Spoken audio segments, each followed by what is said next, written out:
Hey everyone, this is Sassafras, and welcome back to the Heart of Witchcraft. It's been a little while, and I wanted to take this opportunity to reorient us in what this podcast is all about. For new listeners joining us, and those of you who have been with us from the beginning, this episode is a chance to reset and explore the foundations of what we discuss here. My aim with the Heart of Witchcraft has been simple. I wanted to peel back the layers of misconception and make the rich tapestry of modern historical witchcraft accessible and understandable. We talk about the occult not as exclusive and secret knowledge, but as concepts that, with a little bit of illumination, might resonate deeply with someone who's curious enough to listen.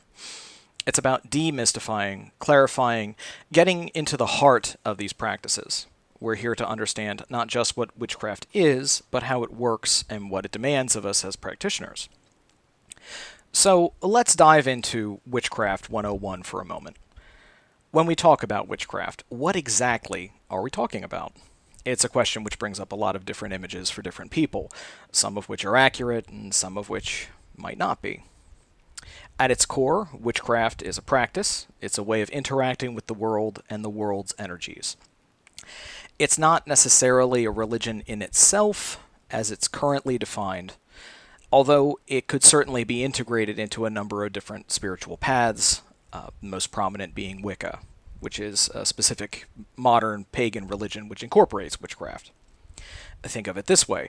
Religion is often about belief systems and deities. Witchcraft is often more about a how-to of interacting with these things, techniques, tools, using your personal power to effect change or to influence change. To clarify a bit further, we should define some terms for fun that we sometimes use and that you hear all the time. I can't think of a single podcast that doesn't take an effort to talk about magic, and this podcast is no different. In our context, magic isn't the stage illusion kind, obviously, nor is it about conjuring fireballs from your fingertips. We're talking about the art and science of causing change to occur in conformity with will. This definition, popularized by figures like Aleister Crowley, is incredibly useful because it grounds magic within the realm of intent and action. It's about directing subtle energies and influences to bring about a desired outcome. Although in some cases I suppose it could be for financial reasons. Money spells are a thing. So the next bit is ritual, and that's crucial. Ritual is a prescribed series of actions which are often symbolic, and they're performed in a specific order in a specific setting. It's not... When I think of ritual, I don't think of people who make it up as they go along. This has to be able to be reproduced. It may be that it is, let's say, candid initially, or improvisation, that sort of thing, the first time. But if you want to achieve the same results the next time, it's kind of important to know what you did. And often the issue that I have with improvisation or excessive improvisation is that it makes it difficult to reproduce those results. Ultimately, a ritual is kind of like an experiment, and it wants to be able to be reproducible. You want to be able to do the same thing in the same ways and get the same results, or consistency in the results. I'm not going to go into a big thing about the scientific aspect of it. I'm usually pretty skeptical of people that try and apply magic as a science. I don't think that there's much point to it. We're not trying to convince anybody. If you need to be convinced about this sort of thing, this probably isn't really your bag. But that's not always been my opinion. So everything is likely to change over time. That's the nature of the world anyway. So, yes, performed in a specific order, specific setting, a ritual is. They're structured containers for magical work, and they can be simple or complex. They can be solitary. They can be communal. Nevertheless, they are the actions. And people can also... It's kind of... I know a lot of people separate spell work from ritual. In my opinion, it's more or less the same thing. A spell is a magical effect that often employs a ritual, and it's kind of, you can associate a visual element often to it. Symbols, certain words, or written words, materials designed to achieve a particular goal. Perhaps it's the guts of a ritual. I'm not really terribly worried about it. But nevertheless, with spell work, that's often like the ritual is kind of the actions, and the spell is the purpose or target, as it were. Like it ties the ritual to the target, I suppose. But I mean, again, it's not terribly important. You can hand wave that whole section, really. So, let's talk then about. Let's emphasize, and frankly maybe correct, some notions about the modern discourse around witchcraft. There's this pervasive idea that intention is everything. I'm going to get into that in more detail in another episode, perhaps, but intention is certainly a component, but it is by no means the primary component, and it is not sufficient on its own. And that's mostly because of the nature of interacting in a physical world. You have to have an intention to get out of bed in the morning. You have to have an intention to brush your teeth. You have to have an intention to make a cup of coffee. These intentions precede countless mundane actions throughout your day, and the intention to do those things is not held to special significance. But if intention is everything, then certainly it would have to be, would it not? They're a motivation. They're a will to act, but they're not the action themselves, the intentions. You merely intend on getting out of bed, but you remain lying there, then nothing happens. You must act. Action is what's important. Intention, it will never take priority over action. And that's one of the main reasons why I think ritual is so important, because ritual is the physical component. And just like in those other examples, if you don't actually make yourself coffee, you won't very well get your caffeine, and thus your morning is ruined. In witchcraft, it's the action which generates the change. The physical performance of the ritual, the spoken incantation, the mixing of herbs, the lighting of a candle, the carving of a symbol, these are the definitive actions that engage with and manipulate energy. Your intention is what motivates the performance of those actions. It's the spark, but the ritual is the engine which drives the process. Without the physical, tangible act, an intention remains just that. It's an intention. It's a thought in the ether. It's akin to having a blueprint for a house in your mind, but not writing it down.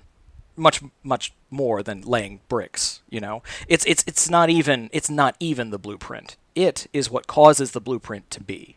And often an intention needs work before it comes to reality. That's why, there's a popular saying, you can wish in one hand and you can ish in the other and see which one is filled first. I'm sorry. That sounds so cynical and frankly quite a bit crass, but that's just the way the world is, I suppose. And take it or leave it. I mean, it doesn't much matter.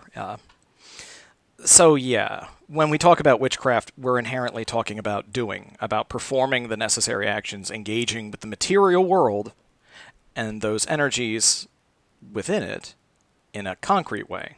This active engagement is what sets witchcraft apart, I suppose, from merely wishing or from positive thinking. So let's change gears and think with a critical lens towards a practice which has become utterly ubiquitous in modern witchcraft and frankly in many, many spiritual circles, and that being grounding. You hear it everywhere. Make sure you ground. Ground yourself before ritual. Ground and center. And it's presented as an absolute foundational practice, essential for magical work and for psychic hygiene. But here's an uncomfortable question. Where did grounding originate in this context? If you look through historical grimoires, and I've tried, I've done as much research as I can do, and perhaps I'm missing something that's certainly possible, I don't write that off. Traditional folk magic texts, a lot of the early 20th century occult revival literature, and this concept of grounding as we understand it today, this conscious, often meditative act of drawing energy down into the earth to stabilize oneself, it's conspicuously absent. It's not there. You don't find medieval witches or Victorian ceremonial magicians being advised to ground and center. They had other practices for protection, for raising and directing energy, for preparing themselves, but this specific act of grounding as a pre-ritual prerequisite, or as the entirety of a ritual, seems to be a much more recent invention. So where did it enter the conversation? Well, I mean, digging around, it kind of just seems that the widespread adoption of grounding in the magical and spiritual community is likely a relatively modern development, something showing up in the mid to late 20th century. It seems to have strong roots in New Age spirituality, like the concepts of energy flow, chakras, energetic hygiene. Is all of these are elements of New Age spirituality. We'll get more into that in another episode. And grounding fits very neatly into that framework as a way to manage one's energy field. One could trace it to psychotherapy and trauma work. The idea of grounding as a technique to bring someone back into their body and into the present moment to manage anxiety or dissociation rather, is a well-established therapeutic tool. It helps individuals feel safer and more connected to reality and is highly effective in that context. I'm not dissing grounding at all. I'm just describing it, and if you think that you're practicing some ancient practice, you're kind of just looking back a few years. And there's nothing wrong with that. We just have to kind of establish this. And then, you have it kind of catching on in modern magical orders and with teachers. And so these new systems and interpretations of magic evolve within all of this. And you see these teachers and modern magical orders kind of grab the concept, bring it into what they're doing. And so you can be introduced to grounding within your particular teaching, however you find yourself, if you're being taught. It can come in that way. And so it's like, well, no, I was introduced to this through Wicca. But then you got to ask, well, where did Wicca get it from? It's always kind of you trace these concepts back, and you can often find where they originated based on where you don't find them. So this is proven useful for a lot of people, and I'm not dismissing its utility. It's important for us as practitioners and as students of witchcraft to be aware that we have to be aware that witchcraft is not some ancient unbroken tradition. It's a modern integration of broken elements from the past. Its awareness of that allows us to approach practices with a critical eye, to understand their origins, and to discern whether they truly serve our specific magical aims, or if it's just a comfortable, widely accepted habit. It asks us the question, is this truly a magical necessity? Is this truly part of magical practice? Or is this a psychological comfort kind of bolted on to a practice? And then, for what specific magical action are we truly preparing? If you're about witchcraft, then items that are not related to witchcraft that have kind of been added on represent just kind of fluff on the sides, does it not? And so, as we are going to be moving forward with new episodes and new themes, you can expect us to kind of explore this sort of thing. We'll delve into some historical practices. We'll discuss some modern adaptations. I'd love to answer your insightful questions, and you can send those to me at heartofwitchcraft@gmail.com. I had thought at one point of establishing something else, but I think just email is just the easiest thing.